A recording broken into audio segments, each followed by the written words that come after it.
bago na natin umpisan yung ating vlog. Shout out po pala kay Sir Arnel Mendoza from Laguna. So siya po yung kausap ko. Good day po sir. And then kay Sir Ray ng Isabela. Si Sir Ray po ay isa sa mga subscriber natin na nag-umpisa ng 96 heads nung panahon ng pandemic. And then nagpalaki po siya, naging 1-2. And then ngayon po nagpapagawa po siya ng kanyang poultry house na pang 4,300 heads. Ayan, so congratulations po Sir Ray ng Isabela. Hoping to see you soon. Gaya nga po ng sabi nyo na kayo po ay papasyal dito. Kasama yung isang kaibigan rin ninyo na nag-aalaga ng paitloging manok kung saan meron siyang 15,000 heads. Ayan, so welcome po kayo dito sa amin sa Dagupan City.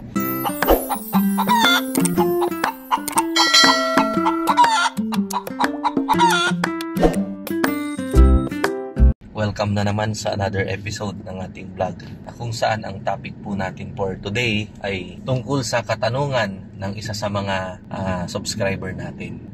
Mang Mags, nakaka-stress po ba ang pag-RTL? Yan, so medyo kakaiba yung tanong po niya pero medyo interesting Dito talaga natin makikita kung ano nga ba yung kasagutan doon sa katanungan niya. Makakatulong naman po sa atin yan, very helpful Actually, itong pag-RTL, gaya ng sinasabi ko sa inyo palagi, na as long as meron po tayong market, ay wala po tayong problema sa pagtitinda ng itlog. Dahil ang pinaka main purpose natin sa negosyong ito ay ang mag-alaga ng manok para sila ay mangitlog.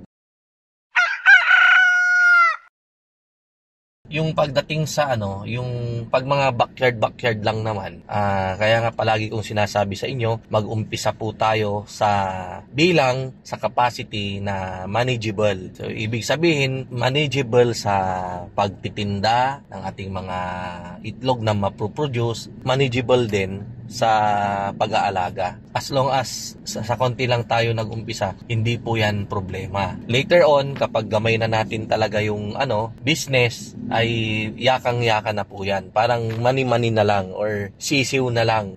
Aside from that, okay na yung marketing system natin, yung pagtitinda natin ng itlog. Meron pa bang nakaka-stress sa pag-aalaga ng RTL? Idagdag din po natin yan, nakatanungan.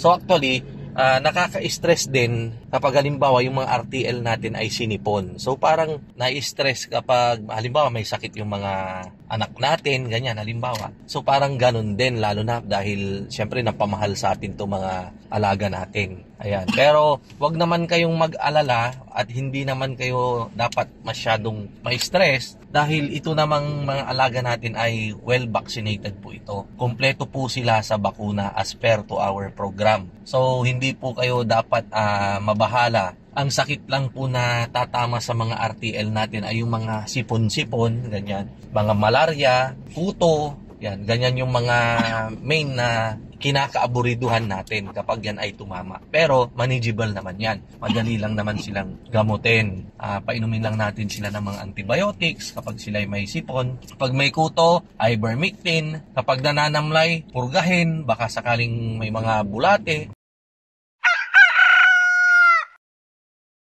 Overall, hindi naman po siya totally na nakaka-stress.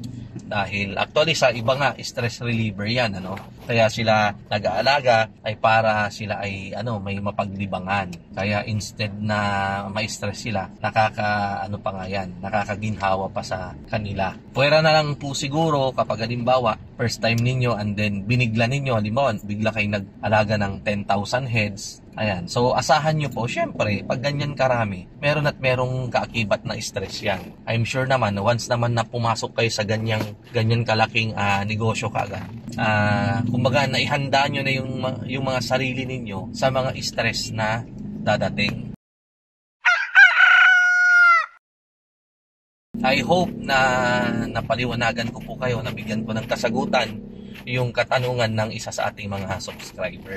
Happy farming po sa inyong lahat. Kita-kita po ulit tayo sa mga susunod nating vlog. Once again, ito po si Kapitan Mags na nagsasabing mabuhay po tayong lahat and God bless.